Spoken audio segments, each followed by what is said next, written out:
lumilipad. Si Iron Man sa akin, siya ang pinakamalakas. Ay, sila Bebang Iska at Princess, may mga lobo. Gusto ko rin yun. Lobo! Bumili na kayo ng lobo! Princess, Iska, tingnan nyo ho, may nagtitinda ng lobo. Mga bata, bumili na kayo sa akin ng lobo. Ayaw nga, no? Gusto ko yung lobo. Tara, bumili tayo ng lobo kay ate. Sige, puntahan natin.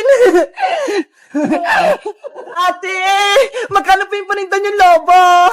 Mura lang itong mga paninda ko, 10 pesos lang isa. Wow, ang mura naman, 10 pesos lang po. Mabuti na lang may pera pa ako dito. Makakabili ako ng lobo. Ako din, may 10 pesos pa ako. Ikaw, Princess, meron ka ba pambili ng lobo? Nako, naubos ko na yung pera ko kasi bumili ako ng pagkain kay Aling Sonia. Paano ba yun, Princess? Hindi ka makakabili ng lobo mo. Ay, may naisip ako. Ate, wait lang po kayo dyan ha. Hihingi lang po kay nanay ng pera. Huwag po kayong aalis. Sige, antayin kita. Bebang Iska, punta lang ako sa bahay ha. Bilisan mo, Princess ha, para makapaglaro tayo ng lobo-lobo. Ate, bibili na po ako ng lobo ko. Mamili ka na ng gusto mo, Iska. Piliin mo kung anong gusto mo. Ano kayang pipiliin ko? Si Peppa Pig, si Iron Man, o si Hello Kitty? Ay, si Peppa Pig na lang po, ate. O, eto. Ang ganda niya. Ate, eto pa yung bayad ko. Si Hello Kitty naman po yung bibilin ko, ate. Eto, Bebang, o. Si Hello Kitty. Eto pa yung bayad ko. Ang cute naman ni Hello Kitty. Paras kaming kulay pink.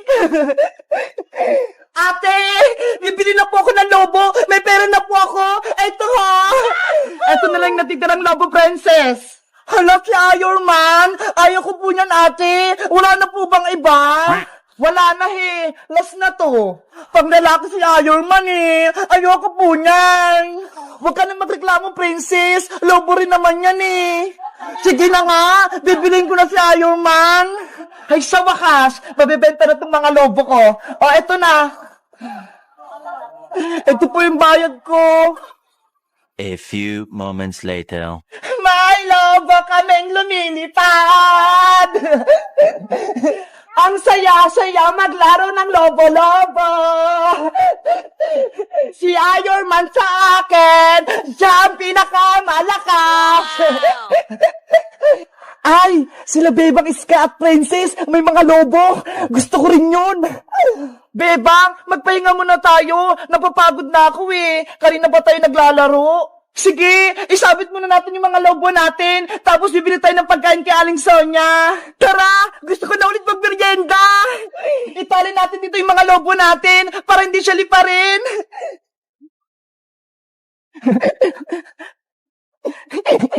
Mga lobo, dito muna kayo ha. Huwag kayong lilipat, babalik kami.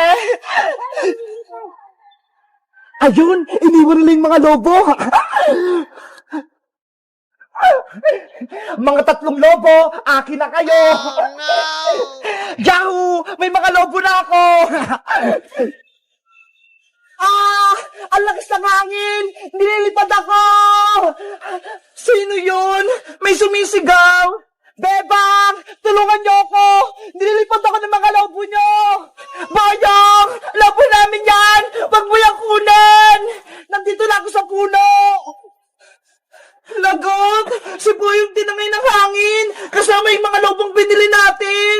Bebang! Iska! Tulungan niyo ako! Nililipad ako! Oh no! Nasaan na si Boyong? Hindi ko na siya makita! Nanay! Tulong! Nandito na ako sa moon! Tulong! Mang Kepweng! Ayoko na po magpatuli! Tama na po! Konti na lang to, Boyong. Matatapos na. Ang sakit-sakit na lang pututoy ko. Hindi ko na kaya. Hay, Bayang, ang arte mo naman. Magpatuloy ka na para hindi ka nasupat. Tapusin niyo na po yun, Mang Kepweng, para matuloy na si Boyong. Bebang, Princess, andyan kayo. Bawal kayo dito. Umalis kayo. Kanina pa kami dito, nakita nga namin yung ibon mo eh. Hindi ko nakita, princess, no? Nakapikit kaya ako. Bawal ang manood ng babae sa nagtutuli. Di ba, Mang Kepweng? Oo, hindi nila dapat nakita yung putotoy mo para mabilis gumaling yung sugat. Narinig nyo ba yun? Umalis na kayong dalawa. Aalis lang kami ni Bebang kung tatapusin mo yung pagpapatuloy mo, Bayang. Oo na, magpapatuloy na ako, kaya umalis na kayo. Tara na, princess, umalis na tayo para hindi mahiya si Boyong. Tapos, bilan natin siya ng merienda para lumakas siya. Sige, gusto ko rin magmerienda. Bayang, babalik kami dyan, ha? O Boyong, wala na si Princess pati si Bebang. Pagpatuloy na natin yung pagtutuloy ko sa'yo. Mang Kepweng, wag sanang masakit. Natatakot ako. Ang kunat-kunat na kasi ng pototoy mo, Boyong. Hindi na kaya ng lagari ko.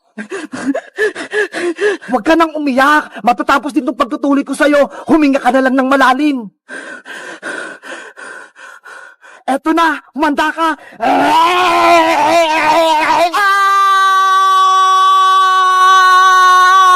Ayan na, Boyong. Tuli ka na. Hindi ka na supot. Mang Kepweng, yung putotoy ko, may dugo. Lagyan mo na ng dahon ng bayabas para gumaling.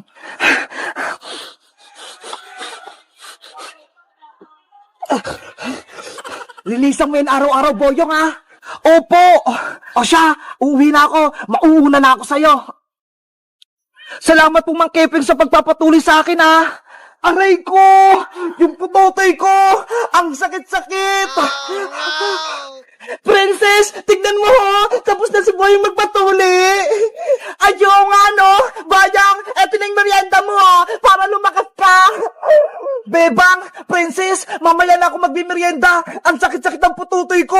Sumasabit sa short ko. Naku, dapat may palda ka para maluwag. Wala akong dalang palda eh. Nakalimutan ko. Wait ka lang dyan, Bayang. May palda si nanay doon na hindi niya ginagamit. Kukunin ko. Ang sakit talaga. Hindi ko kaya. Uy, si Bayang, tuli na. Hindi na siya supot. Wag mo nga akong asarin, princess. Hindi naman kita inaasar, ha. Bayang! Asan na yung palda ni nanay? Wow. Salamat, Bebang. Isuot mo na yan, Bayang. Tumalikod kayong dalawa. Wag niyo akong silipan. Hindi ka naman namin sisilipan, ha. Tumalikod ka na lang, princess. Sige na nga. Ayun, hindi na masakit. Maluwag na. Ayan, bagay sa yung palda, Boyong. Mukha kang nanay. Ikaw talaga, princess. Mapangasar ka. Bayang, akin na tong shirt mo. Hindi mo naman ito ginagamit eh. Oh no! Hoy, princess! Short ko yan! Huwag mo na kunin! Ginagawa mo? Si Bayang! Parang tumatakbong pato! Ika!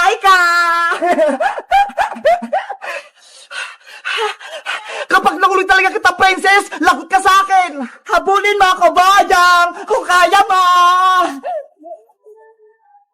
Princess! Akin na ang shirt ko! Aling sitang! Si Bebang! Bumili ng kape! Nasa pak! Sino may sa labas? Sigaw na sigaw! Aling sitang! Si Bebang po! Ano yan, princess? Si Bebang po! Bumili ng kape! Nasa pak! Si Bebang ko! Nasa pak! Nasaan siya? Doon po! Sa tindahan ni Aling Sonia! Kawawa naman yung anak ko! Tara! Punta natin, princess! Opo! Bebang anak! Nandyan ako! Malalago talaga sa akin sumapak sa'yo! Ayun po si Bebang Aling Sitang! Bebang! Sino nang-away sa'yo? At sino sumapak sa'yo? Mayayari siya sa akin! Ano po, Nay? Wala naman po nang-away sa akin eh! Sabi sa akin ni Princess, nasapak ka daw! Ano pa kasing sinabi mo, princess? Hay nako, Aling Sitang, hindi naman po kayo nakikinig eh. Ang sabi ko po, si Bebang bumili ng kape ng nasa pak. Ayun po, hawak niya yung kapeng nasa pak na binili niya. Di ba po, Nay? Pinabili niyo po ako ng kape, nakapak. Ito po yung binili ko. Fake news naman to si Princess. Akala ko, meron ng masamang nangyari kay Bebang. Yun pala, wala. Hindi niyo lang po kasi naintindihan yung sinabi ko, Aling si Tang. Ikaw talagang Princess. Pinareviews mo pa si nanay. Akin na nga yung kape ko, Bebang. Eto po, Nay. Kaping nakapak pala. Akala ko nasapak. Bebang, nasa na pala yung sisiw ko? Yung pinalaga ko sa'yo? Princess, may masama akong balita. Yung mga sisiw natin, wala na sila. Ano? Bakit? Pagising ko kaninang umaga, tumigas na yung mga sisiw eh. Hindi na sila humihinga. Nasaan yung sisiw ko, Bebang? Gusto ko makita. Nandun sila sa harap ng bahay. Nakalagay na sila sa lalagyan. Sisiw ko, nasaan ka na? Princess! Sisiw! Mabuhay ka! Mahal na mahal kita! Sorry, Princess, kung pati yung sisiw mo namatay. Kasalanan mo to, Bebang! Pinabayaan mo sila! Hindi mo sila inalagaan ng mabuti! Kaya yung sisiw ko namatay! Siguro, hinabol sila ng pusa kagabi. Pati pa nga yung green at red kong sisiw eh, nawala. Baka kinain sila ng pusa. Paano yan?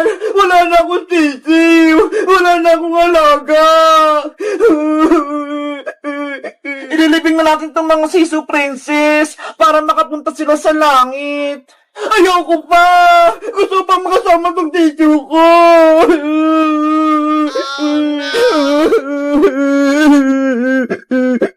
Guys, kayo rin ba namatay ng alagang sisiw? Anong ginawa nyo? Nilibing nyo ba sila? Mag-comment lang kayo. Bye-bye!